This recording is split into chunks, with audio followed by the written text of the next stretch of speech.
చిరత కంటే కూడా జింక వేగమే ఎక్కువ.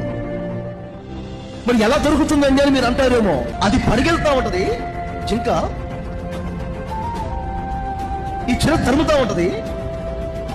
దాని వెనక ఈ తరుముతా ఉంటే దాని మనసులో ఒక చిన్న సందేహం ఏర్పడింది. సందేహం తెలుసా? అది తరుముతుంది, నన్ను సమీపిస్తుంది, నేను దొరికిపోతాను తరుముతున్నది అని వెనక చూపేస్తానే ఉంటది.